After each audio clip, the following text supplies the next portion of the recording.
Hello दोस्तों, कहानी की इस नई सीरीज़ में हम लेकर आए हैं आपके लिए एक और नई कहानी। दोस्तों, अगर अभी तक आपने हमारा चैनल सब्सक्राइब नहीं किया है तो प्लीज़ सब्सक्राइब कर लीजिए। मेरा नाम पायल है और मेरी उम्र 24 साल है। मैं शादीशुदा हूँ और मेरी शादी को 3 साल हो गए हैं। मेरा एक सुंदर बेटा है। शादी के पहले कुछ महीने में मेरे अपने पति के साथ बहुत अच्छे रिश्ते थे, लेकिन कुछ समय बाद पति ने मुझसे में दिलचस्पी ख़त्म हो गई। मुझे लगातार इसकी आवश्यकता थी, लेकिन बच्चे को जन्म देने के बाद मेरी इच्छाएं बढ़ गईं। मैंने अपने पति से साफ कह दिया कि मैं स्थिति में नहीं रह सकती, लेकिन वह मेरी बात सुनने को तैयार ही नहीं था। वह मुझे मुझे उसका व्यवहार बिल्कुल पसंद नहीं आया। मैंने कई बार कोशिश की। मैं चाहती थी कि कोई बाहर वाला देखे, लेकिन मुझे डर था कि अगर कोई मुझे देखेगा तो क्या होगा।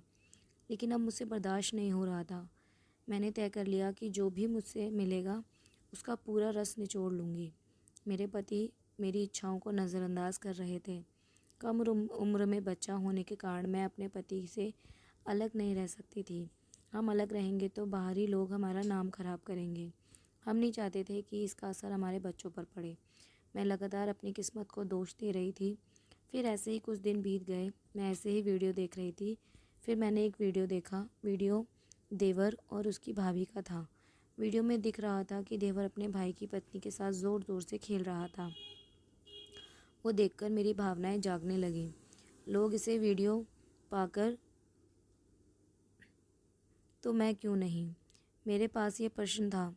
मेरा देवर की शादी नहीं हुई थी। मैं उनके साथ खेलने के लिए बहुत उत्सुक थी। मेरे देवर का नाम राहुल है। मैं हर दिन अपने देवर का इंतज़ार करने लगी। देवर से मुझे वो संतुष्टि मिलनी थी जो मुझे शादी के बाद नहीं मिली। मैं अपने हाथों से देवर के लिए खाना परोस रही थी और उसकी देखभाल भी कर रही थी। अब मैं अपने देवर को ही अपना पति समझने लगी थी। कुछ दिनों बाद मैं अपने देवर से मजाक करने लगी। अब वो मुझ में दिलचस्पी दिखाने लगा, मस्ती करने लगा और मैं धीरे धीरे देवर के तोते को छू रही थी। उन्होंने इस बारे में मुझसे कुछ भी नहीं कहा। मैंने सोचा ये कैसा आदमी है। इसी बीच में मुझे याद आया कि पुरुष ऐसे काम करने से डरता है। आज के पुरुषों की कमान महिलाओं के हाथों में है। अगर उसने आम छूने की कोशिश की तो मैं उसे मारूंगी, इसलिए वो पहल नहीं कर रहा है। ये विचार मेरे मन में आया। तब से घर में कोई नहीं था, इसीलिए मैं अपने देवर के साथ बैट बॉल खेलती थी। कभी गेंद उसके सीने पर लगती तो कभी बल्ले पर लगती। अब उसे भी अच्छा लगने लगा था। अब प्रतिदिन देवर पहले घर आता और पति बाद में। मेरे पति मेरी तरफ देख भी नहीं रहे थे। मेरा देवर मुझे समझने लगा था। मेरा देवर मेरे पति से पहले घर आने लगा और वह और मैं हर रात क्रिकेट खेलते थे। फिर मेरे देवर ने मुझसे कहा, सब लोग सो रहे हैं, तुम धीरे से मेरे कमरे में सोने आ जाओ। मैं भी अब वास्तव में खेलना चाहती थी। मैं अब बर्दाश्त नहीं कर सकती थी। थोड़ी देर बाद मैं उसके कमरे में गई और कमरे में जाते ही मैंने उसका तोता पकड़ लिया।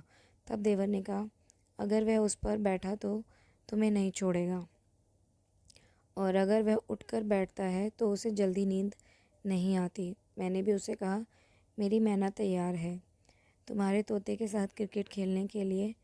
फिर मेरा इशारा समझ गया। ऐसे ही उन्होंने कार्यक्रम शुरू कर दिया। मैं बहुत उत्साहित थी। इतने में मेरी सास का ध्यान हम पर गया। वह गुस्से से हमारी ओर आई और उन्होंने देवर के कान के नीचे 3-4 लगाई और बोली, तुम्हें शर्म कैसी नहीं, वह तुम्हारे भाई की पत्नी है। बाद में सास ने मेरे कान के नीचे भी 3-4 लगाए और कहा, देवर तो बच्चे जैसा होता है, तुम्हें उसके साथ ऐसा करने में शर्म नहीं आई? क्या आपकी माँ ने आपको यही सिखाया है? तब मुझे अपनी सास पर बहुत गुस्सा आया, क्योंकि वह मेरी गलतियों को मेरे माता पिता पर थोप रही थी और वे बात कर रहे थे चाहे देवर की इच्छा हो या ना हो। मेरे पति मुझे वो सुख नहीं दे सके जो मैं चाहती थी। वह अपनी पत्नी की इच्छा पूरी नहीं कर सका। फिर उस महिला के पास क्या विकल्प बचता है किसी से और उस चाहत को पूरा कराने का। उस दिन मैं के बाद मैंने देवर से बात करना बंद कर दिया। 6 महीने बीत गए। मैं अपने घर किसी कार्यक्रम में आई हुई थी। हालांकि मेरी इच्छा भी पूरी नहीं हुई थी। मेरा मेरे भाई भी इस वह मुझे देखकर बहुत खुश हुआ। उसने आकर मुझे कसकर गले लगा लिया। आलिंगन इतना खड़ा कड़ा था कि मुझे भी भारीपन महसूस हुआ। मेरा भाई इसका आनंद ले रहा था। भाई की अभी अभी शादी हुई थी। भाई का स्वास्थ्य बहुत अच्छा था, उसका शरीर बहुत अच्छा था। मैंने भाई से कहा, भाभी को क्यों नहीं लाए? तब भाभी आती तो भाभी से बस यही मुलाकात और थोड़ी बातचीत होती। भाई ने कहा, तुम्हारी भाभी को कहीं जाने का कोई शौक़ नहीं है। मैंने भाई से कहा, आप अभी आए हैं, थोड़ा आराम कर लीजिए, फ्रेश हो जाओ और मैं तुरंत खाना लगाती हूँ। नींद ना पूरी होने के कारण भाई की आंखें सूजी हुई थी।